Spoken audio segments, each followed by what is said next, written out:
এতদিন গুঞ্জন ছিল, এবার আর কোনো গুঞ্জন টুঞ্জন নয়, কোনো রাগ ঢাক নয়। বাংলাদেশ জাতীয় দলের সাবেক ক্যাপ্টেন তামিম ইকবাল খান তিনি সরাসরি জানিয়ে দিলেন বিসিবির নির্বাচনে তিনি দাঁড়াচ্ছেন, ভোটে তিনি লড়বেন এবং ক্লাব ক্যাটাগরি থেকে তিনি ইলেকশন করবেন, যেহেতু দুটো ক্লাবের সাথে তার অ্যাফিলিয়েশন রয়েছে এবং সেখান থেকে তিনি কাউন্সিলরশিপ আসলে পাবেন। এখন তামিম ইকবাল খান শুধুমাত্র একজন বোর্ড পরিচালক হওয়ার জন্য বিসিবিতে আসবেন তেমনটা তো মনে হয় না। নিশ্চয়ই তার লক্ষ্য আরো বড় এবং সেই লক্ষ্যটা নিশ্চয়ই বিসিবির প্রেসিডেন্ট হওয়া। যদিও গণমাধ্যমে দেওয়া সাক্ষাৎকারে সেটি তিনি সরাসরি বলেননি, কিন্তু বোঝাই যায় যে তার মূল লক্ষ্য আসলে বিসিবি প্রেসিডেন্ট নির্বাচিত হওয়া। অর্থাৎ যে 25 জন পরিচালক ভোটাভুটির মাধ্যমে নির্বাচিত হবেন তারা আবার ভোট দেবেন কে প্রেসিডেন্ট হবেন সেই জন্য। যদি একাধিক ক্যান্ডিডেট থাকে তাহলে আসলে একটা ভোটাভুটি হবে। তো সেই ক্ষেত্রে মোট কাউন্সিলর বোর্ডের গঠনতন্ত্র অনুযায়ী 171 জন এবং সেইখানে 76 জন ভোটারই আসলে ঢাকার বিভিন্ন ক্লাবের প্রতিনিধি। সো এই ভোটগুলো খুবই গুরুত্বপূর্ণ। ঢাকার যে ক্লাবের যে ভোটার সেটা খুবই গুরুত্বপূর্ণ। তো অনেকগুলো জটিলতা আছে, সেই প্রসঙ্গে আসি। প্রথমত নির্বাচনটা কবে হবে? নির্বাচনটা হওয়ার কথা রয়েছে অক্টোবরে, যদিও বিসিবির একটা অংশ বা দেশের ক্রিকেট মহলের একটা অংশ চাইছে যে বিসিবির নির্বাচনটা হোক জাতীয় নির্বাচনের পরে। আবার আরেকটা পক্ষ রয়েছে যারা চাইছে যে না, অক্টোবরে এই বিসিবির নির্বাচনটা হয়ে যাক। তো 2 তারিখে বাংলাদেশ ক্রিকেট বোর্ডের একটা সভা রয়েছে, সেই সভা থেকেই আসলে ঘোষণাটা আসতে পারে যে নির্বাচন আসলে কবে হতে যাচ্ছে। অনেকে বলছে যে এই মুহূর্তে নির্বাচন না দিয়ে একটা অ্যাডহক কমিটি দিয়ে দেওয়া হোক, অনেকেই সেটা বিরোধিতা করছে। তারা নির্বাচনটা অক্টোবরেই আসলে চাইছে। এবার আসা যাক কোথায় কোথায় আসলে জটিলতা রয়েছে। 171 জন কাউন্সিলরের মধ্যে 76 জন হচ্ছে ঢাকার বিভিন্ন ক্লাব থেকে আসবে, ক্লাবের কাউন্সিলর তারা। এর ভেতরে 20 জন কাউন্সিলরকে নিয়ে জটিলতা আসলে রয়েছে। এবার আসা যাক যে ঢাকার বাইরে থেকে, ঢাকার বিভাগীয় ও জেলা পর্যায় থেকে 10 জন পরিচালক নির্বাচিত হবেন, আর 12 জন আসবেন ক্লাব থেকে। এই হলো 22।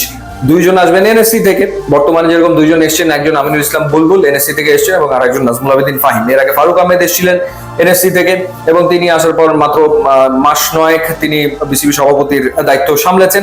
তারপরে তাকে সরিয়ে দেওয়া হয়েছে। এরপরে আমিনুল ইসলাম বুলবুল এসছেন এবং তিনি বর্তমানে সভাপতির পদে রয়েছেন।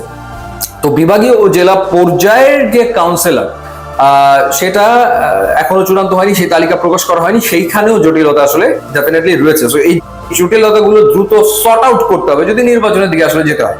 কারণ সবার আগে তো ভোটার ঠিক করতে হবে যে ভোট আসলে কারা দেবে, কারা আসলে পরিচালকদের নির্বাচিত করতে যাচ্ছেন, সেটা সর্ট আউট হওয়াটা খুবই গুরুত্বপূর্ণ। সুতরাং সেটা হতে হবে যদি অক্টোবরে নির্বাচন হতে হয়।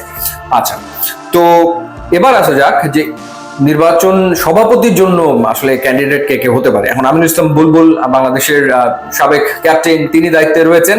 তিনি প্রথমে বলেছিলেন টি-20 ইনিংস তিনি খেলতে এসছেন।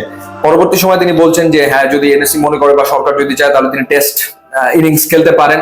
অর্থাৎ সভাপতি হওয়ার আগ্রহ ডেফিনেটলি তার রয়েছে। সো এনএসসি থেকে যদি তিনি আসেন বোর্ডে আবারও, তো সেই ক্ষেত্রে প্রেসিডেন্ট ক্যান্ডিডেট আমিনুল ইসলাম বুলবুল আসলে হতেই পারেন। আরেকজনের নাম বেশ ব্যাপকভাবে আলোচনায় ছিল, মাহবুব আনাম। তার নাম অনেক বেশি আলোচনায় আসলে ছিল, কিন্তু অল অফ এ সাডেন নানা কারণে তাকে নিয়ে বিভিন্ন রকমের খবর সামনে এসছে এবং তারপর তিনি বলেছেন যে বিসিবির নেক্সট নির্বাচনে তিনি আর অংশ নেবেন না। এটা তিনি বলেছেন ঠিকই, কিন্তু এই যে ক্লাব, মানে যে ক্লাব 76 জন ভোটার ক্লাব থেকে আসবে, তাদের একটা বড় অংশ মাহবুব আনামকে আরো একবার বিসিবিতে তারা চায়, একটা অংশ চাইছে এবং তাকে আসলে তারা সভাপতি পদে দেখতে চায়। এরকম গুঞ্জন ডেফিনেটলি ক্রিকেট মহলে রয়েছে। তো শেষমেশ মাহবুব আনাম আসলে ইলেকশন করবে কিনা সেটা দেখার ব্যাপার, তিনি সেই সিদ্ধান্ত আসলে নেন কিনা। যদি নির্বাচন করেন, যদি তিনি পরিচালক আবারও হন, সেই ক্ষেত্রে তিনি সভাপতির জন্য লড়বেন কিনা। যদি সেটা হয়ে থাকে তাহলে তামিম ইকবাল এবং মাহবুব আনাম খান তাদের মুখোমুখি হওয়ার সম্ভাবনা রয়েছে। আর যদি না হয়, আমিনুল ইসলাম বুলবুল তিনি যদি সেই ফাইটে থাকতে চান, তাহলে তামিম ভার্সেস আমিনুল ইসলাম বুলবুল সেরকম একটা ভোটাভুটি হতে পারে। আবার দেখা যেতে পারে অন্য কেউ চলে আসতে পারে। সুতরাং সময় বলে দেবে, কিন্তু এই মুহূর্তে অন্তত 3টা নাম পাওয়া যায় যারা আসলে সভাপতি হওয়ার রেসে রয়েছেন: তামিম ইকবাল খান, আমিনুল ইসলাম বুলবুল এবং মাহবুব আনাম। সো দেখা যাক শেষমেশ কি পরিস্থিতি দাঁড়ায় এবং নির্বাচনটা আসলে কবে নাগাদ হয়। ইউটিউবে সেরকম লিঙ্ক আছে, আপনারা যোগ দিলে খুবই খুশি হবো। And thanks for watching.